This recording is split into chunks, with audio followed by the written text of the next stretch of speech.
If you're craving some good old Southern food, but not the calories that usually come with the fried stuff, Erica Schlick has a recipe for grain-free sweet potato hush puppies.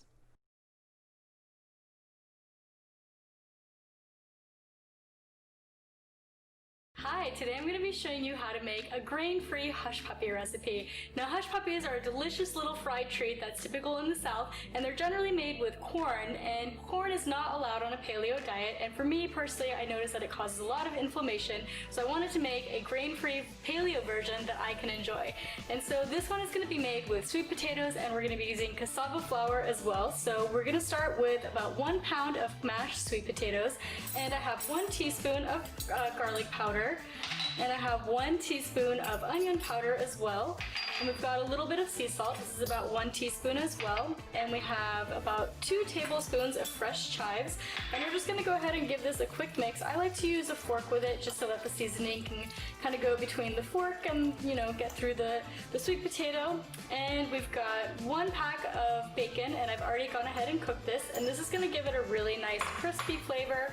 And we have some sauteed white mushrooms as well. So this is about 8 ounces, about half a pack of a traditional mushroom box. And again, we're just going to use our fork and combine this a little bit. And you'll notice that things are really kind of starting to stick to it, and the sweet potato is separating a little bit, but we're going to bring it all together with our eggs. So we've got 1 egg that's been beaten.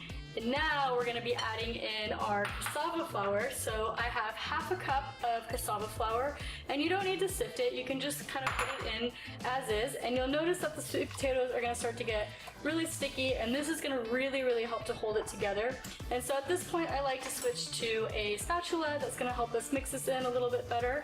And you can also use your hands to combine it if you find that that's a little bit easier. Sometimes I like to use a spatula in the beginning, and then at a certain point when you realize you need to mix it in a little bit more, you can start using your hands. Okay, and now that our hush puppies have been fully combined and mixed together, we're going to start forming these into little ball shapes. And it's a little sticky, but don't worry, you'll be able to form a ball just by swishing it in your hands. And we'll just go ahead and make it until we have all of our mix combined before we go ahead and start frying these. And you want them to be probably about an inch and a half diameter each. And that's gonna be a perfect hush puppy because it'll be nice and moist on the inside and nice and crispy on the outside. And now that we have our hush puppies formed, we have about 10 balls that we were able to make from the 1 pound of sweet potato mix. And we're gonna go ahead and start frying these. And today we're gonna be using a stovetop fryer that I have prepared with some coconut oil. And coconut oil is a really great fat. It's very stable at high heat, and it's gonna be great for cooking these.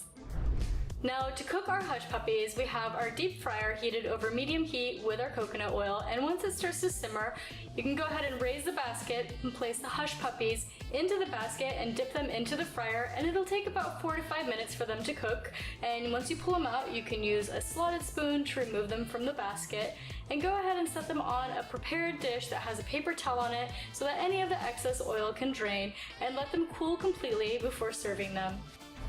Okay, our hush puppies are fully cooled and ready to enjoy. So these are ready to go. I'm gonna go ahead and take a bite and make sure that these turned out good. So good. The crunchiness of the bacon with the sweetness of the sweet potato and just the crunchy outside is absolutely delicious. I'm going to love these. You're not even gonna miss the hush puppies with the corn with this recipe. You can get this recipe on my blog, thetrailtohealth.com, and you can also get other delicious and healthy recipes in my cookbook, Wandering Palate, which is also available on my website and Amazon as well. I hope you enjoy the hush puppy recipe.